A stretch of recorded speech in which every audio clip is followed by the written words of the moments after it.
First of all, top of the agenda is thank you to our veterans all around the nation, all around Virginia. Thank you for your service. Thank you for loving our country. And thank you to your families. We know that you've committed so much, and today's a day for us to celebrate you. We also in Virginia are rolling out our statewide hub, a gold standard hub for our veterans, the Virginia Veterans Network. And in one place, you can get access to all of the benefits and services that you might need. This is a big, big step in providing our veterans the support they need and to say thank you every single day. So happy to take a few questions. Any word on the fact that, I think it was, who was it? Oh my goodness, I can't remember. Graves, Senator Graves got some racist emails yesterday saying that they were going to assassinate her. Any kind of investigation that we can go on? Oh gosh, I don't know about that yet, Okay, but now that you've told me, I'm going to go find out immediately because, of course, there's no room for that anywhere in Virginia, and we'll go look at that immediately. Any word on if you're going to run for Senate? Oh, goodness gracious. So just this past week, I was able to talk to President Trump and tell him, one, I was so excited about his win and what a great statement for America, and that I'm going to finish my term as governor. And one of the things that I've been so honored by is being hired by Virginians. And I'm going to finish my full term, and then we'll decide what I'm going to do next. You describe yourself as a champion for Veterans Affairs, so has President Trump. President Trump has also said things along the lines of supporting choice for veterans and how they choose their care. How does that idea for choice come in with this new hub? Are you still supporting that people can go around and choose what they can, or do you want them to pick this? Is that even an option? Well, this is a gateway to find lots of services. And so what the Virginia Veterans Network does is provide a starting point for veterans then to go find the support that they think they need best. And so if there's support for various healthcare needs, there'll be lots of places to go. If there's support for job training, there'll be lots of places to go. And what we want to do is aggregate it in one spot so that veterans can fully exercise their desires of what support they want. This is why this is so important for us, because right now, so many veterans spend time looking for stuff and therefore not finding everything that's available to them, and now it's all in one place.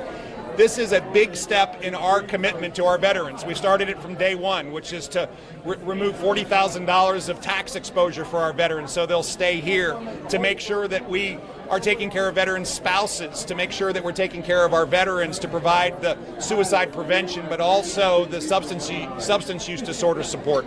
All of that is here, and that's why I want to make sure every one of our veterans stays in Virginia. Now, as for the Hampton VA Medical Center, that's had some turbulent times, and a lot of veterans have been pretty frustrated about that process. Anything new about that, or have you heard some of the frustrations that have been going on? Well, we have heard the frustrations. It is a federal facility, and so we're expressing those frustrations to the federal government on behalf of our veterans and working hard to try to find resolutions. We're lined up with our veterans here. Hey, Governor, a quick question.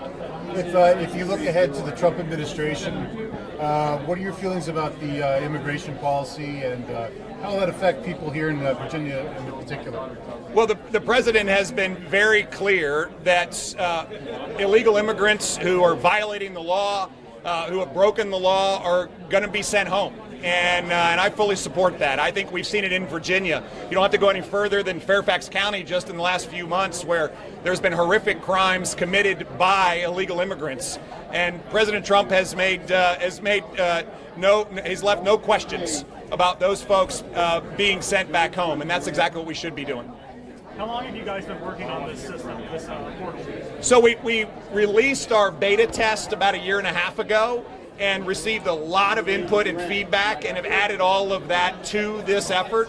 So we've been working on it since the day we started. It was part of my original campaign promise that we would have a gold standard digital hub that would provide our veterans one-stop access to everything, and I'm really pleased that we're rolling it out today.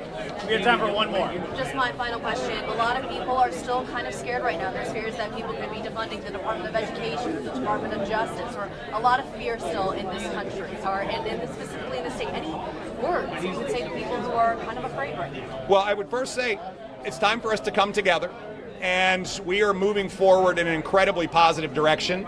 Virginia is doing incredibly well, and Virginia is doing well because we have locked arms together and gotten there. And I think what we'll see, of course, from the federal government, particularly with regards to education policy, is allowing the states to do what we do best. I mean, quality education is defined at the state level.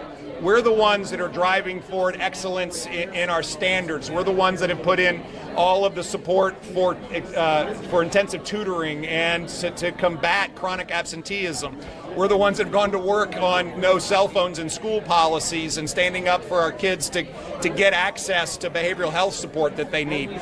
We have a great education movement in Virginia, and the federal government, I believe, under President Trump, is going to support our efforts. Thank you all so much. Yeah. Thank you. Thank you.